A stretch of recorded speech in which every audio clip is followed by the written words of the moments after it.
మరొకసారి మళ్ళీ మళ్ళీ మీ అందరికీ కూడా చెప్తా ఉన్నాం, గట్టిగా పోరాడదాం, గట్టిగా నిలబడదాం. ఇంకొకటి కూడా చెప్తా ఉన్నా, కోర్టుకు కూడా పోదాం, కోర్టులో కేసులు వేసినా కూడా గట్టిగా దీన్ని ఆపే కార్యక్రమం చేద్దాం. ఎట్టి పరిస్థితుల్లోనూ భూములు పోకుండా చేస్తాం. అయినా కూడా చంద్రబాబు నాయుడు గారు పొరపాటున తనకున్న అధికార బలంతో, అధికార మదంతో దుర్వినియోగం చేస్తూ ఏదైనా పొరపాటున మన భూములు లాక్కునే కార్యక్రమం మాత్రం పొరపాటున చంద్రబాబు నాయుడు గారు చేస్తే మాత్రం రానున్న రోజును మన రోజులని మాత్రం చంద్రబాబు నాయుడు గారు కూడా మర్చిపోకూడదు. మనం అందరం కూడా అదే గుర్తుపెట్టుకుందాం. రానున్నవి మన రోజులు. 3 ఏళ్లలో చంద్రబాబు నాయుడు గారి ప్రభుత్వం పడిపోతుంది. చంద్రబాబు నాయుడు గారు బంగాళాఖాతంలో పడే రోజు త్వరలోనే వస్తుంది. వచ్చేది మన ప్రభుత్వం.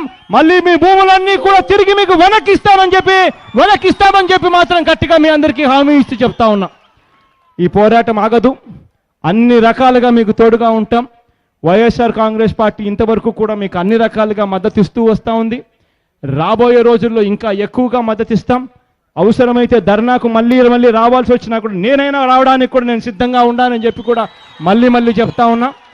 గట్టిగా అందరం కలిసి గట్టిగా పోరాడదాం. భోగాపురం అంతర్జాతీయ విమానాశ్రయంపై ఇదే ప్రాజెక్టు ఇక్కడ ఇవాళ వచ్చి మనము ఫౌండేషన్ స్టోన్ వేస్తూ ఉన్నాము, పునాది రాయి వేస్తూ ఉన్నాము అని అంటే జీర్ణించుకోలేని వ్యక్తులందరూ కూడా నిన్ననే సార్ టీవీలలో మాట్లాడడము, పేపర్లలో చూడడం ఆశ్చర్యం అనిపించింది. నిజంగా వాళ్ళు మాట్లాడుతూ ఉంటే నిజంగానే వాళ్ళ హయాంలోనే ఈ స్థాయిగానే ఉండింటే మరి వాళ్ళ హయాంలో ఎందుకు ఈ ప్రాజెక్టు ముందుకు కదలలేదు అని చెప్పి అడుగుతా ఉన్నాను ఈ సందర్భంగా.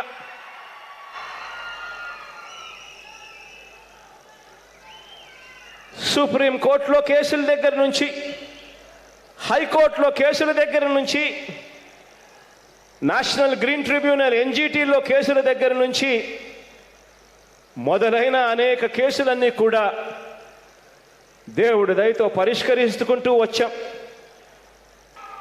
ఏమాత్రం కూడా సిగ్గు లేకుండా